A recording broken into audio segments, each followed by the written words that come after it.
The year is today, somewhere in the Florida Everglades, and you are being born. You are a green anaconda, which means you are the heaviest snake on the planet. And you weigh about 500 grams right now, which makes you both the most dangerous thing in this swamp and also extremely easy to step on. Your mother gives birth to you in the water, which is how anacondas do it. No eggs, no nest, just live young, drop directly into a swamp and immediately abandoned. Because snakes invented the hands-off parenting strategy and they are committed to it. You are 60 centimeters long. You are alone. And Florida has absolutely no idea what to do with you. This is the Everglades. 2 million acres of slow-moving water and sawgrass and things that want to eat small snakes. The water here is 28 degrees Celsius, which is close enough to what you need that your body is functioning. Barely. You can move. You can think. And right now the most important thought you are having is that something large is pushing water toward you from the left, and you need to be somewhere else immediately.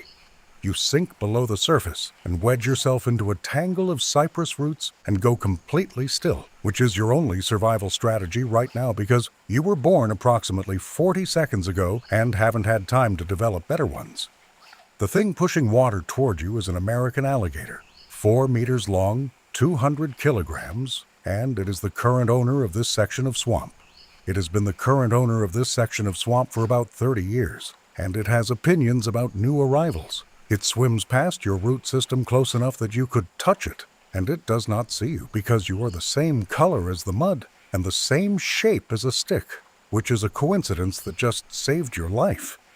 The alligator continues downstream, unbothered, completely unaware that it just became a future problem you are going to circle back to in about 2 years. You stay in the roots for 6 hours. During those 6 hours, you watch the swamp and start understanding how it works.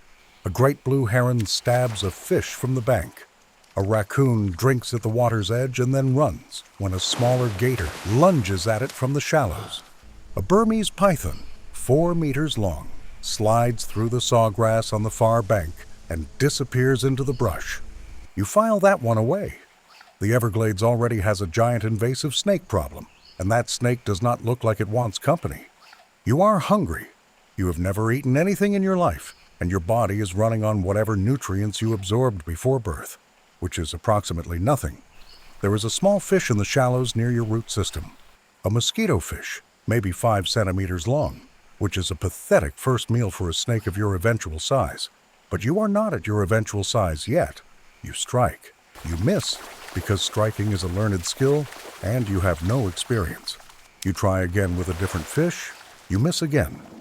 On the 4th attempt, you catch something, a small sunfish, and your coils wrap around it before you have consciously decided to do that, because constriction is instinct. The fish stops moving in about 3 seconds. Swallowing it takes 8 minutes, because even small prey is complicated when you have no arms and have to pull everything down your throat using muscle contractions alone. Once it is down, you will not need to eat again for 4 days, which is one of the advantages of being a snake. The metabolism is slow. The patience is structural. 3 months pass. You grow fast, almost a centimeter a day, feeding on fish and frogs and the occasional small bird that lands somewhere stupid.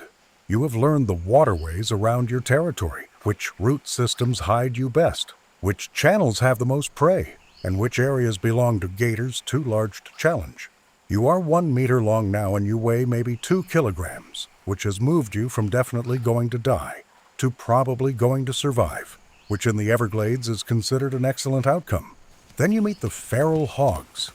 A sounder of them comes to the water's edge at dusk, 6 adults and several piglets, and they are loud and they smell extraordinary. And the piglets weigh about 4 kilograms each, which is twice your body weight, which means attacking one would be insane. You watch from the shallows while they drink. You note exactly where they came from, how long they stayed, and where they went. You're going to remember this spot. 6 months later, you are 2.5 meters long, and you weigh 18 kilograms. The hogs are still coming to the same bank, and you have stopped finding them intimidating because something has shifted in the math of this swamp. Things that used to be predators now look like meals. You position yourself in the shallows at dusk, head just below the surface, and when a piglet wanders to the water's edge by itself, you strike. Your jaws lock around its shoulder, and your coils wrap in less than 2 seconds, and the rest of the sounder scatters immediately with that high, panicked sound that pigs make when something goes badly wrong. Your coils tighten. After 7 minutes, the piglet stops moving. After 9 minutes, its heart stops. You drag it into deeper water and spend the next 3 hours swallowing it while the Everglades gets dark around you. You won't need to eat again for 2 weeks. Now you are 8 months old, 3 meters long, and 35 kilograms, and something has changed in how the swamp treats you.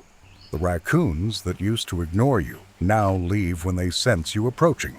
The smaller gators that used to patrol your channel have moved to different sections of the waterway. You have not fought any of them. They have simply done the math and decided that whatever is coming from your direction is not worth investigating. You have become a rumor in this ecosystem, and the rumor is correct.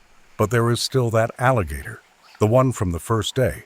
4 meters, 200 kilograms, and it still considers this section of swamp its personal property. You have been avoiding it for 8 months. That strategy ends tonight, not because you chose to end it, but because you are both hunting the same narrow channel at the same time, and neither of you noticed until you are 3 meters apart in water that is only a meter deep. It sees you. You see it. Neither of you move for what feels like a very long time but is probably closer to 90 seconds. You are doing threat math. It is doing threat math. Alligators kill things by clamping down with jaws that produce the strongest bite force of any animal on Earth, and then rolling until the prey drowns or comes apart. Theoretically, it could kill you if it got a clean bite on your head. But you are not small anymore, and one good coil around its torso changes the calculation entirely. The alligator turns around and leaves downstream. That is the moment you understand that you are not the prey in this swamp anymore. You are the math that other animals do before they decide to go somewhere else. You are 1.5 years old now, 4.5 meters long, 60 kilograms, and the Everglades has started reorganizing itself around you. The white-tailed deer that come to drink at the north end of your territory have started arriving in groups, which is what prey animals do when something large and invisible is making them nervous. They are correct to be nervous. You have killed 3 of them in the last 2 months, and you are getting faster. The strike, the coil, the weight. It has become a process you run without thinking.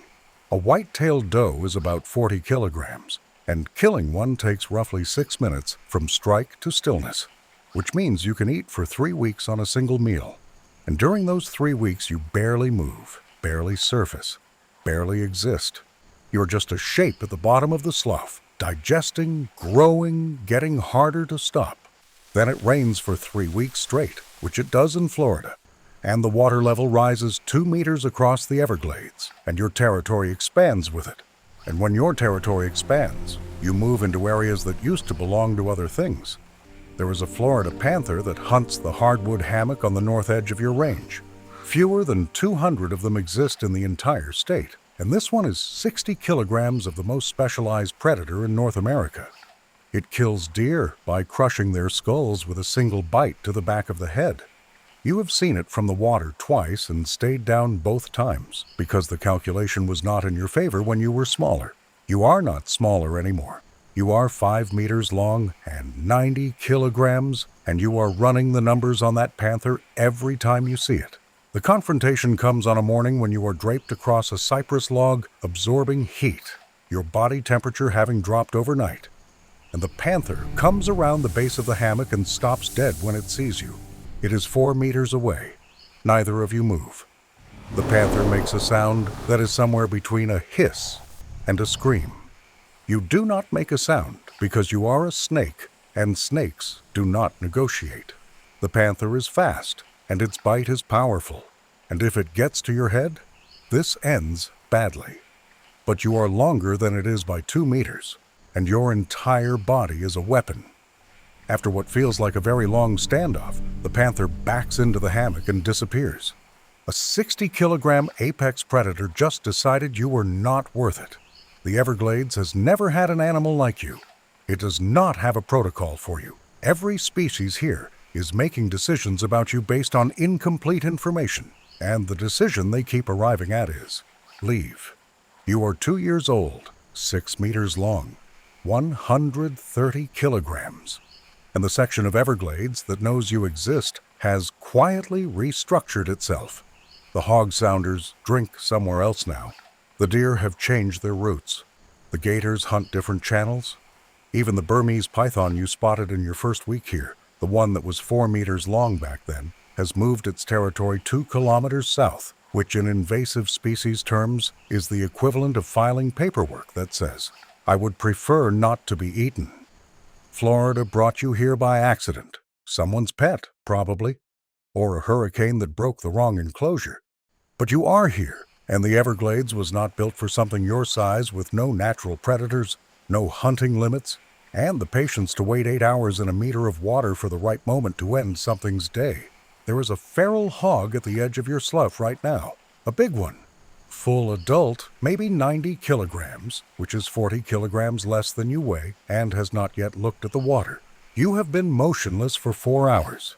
The water is dark and warm. The hog is getting closer. Nature built this swamp over thousands of years, and you have been in it for 2. And already the animals here have updated every risk calculation they run to put you at the top. You sink a little lower. You wait. And somewhere downstream, the Everglades continues operating the way it always has, except for this one small section of slow black water, where everything has figured out that getting a drink is no longer worth the risk. You were someone's pet once. The tag on your cage probably said something like, "Not recommended for beginners." They were right. They just underestimated which direction the problem was going to go. If you enjoyed this video, make sure to give it a like and let me know in the comments which animal you want to see dropped into a modern environment next. I've got a few in the pipeline. Subscribe so you don't miss it.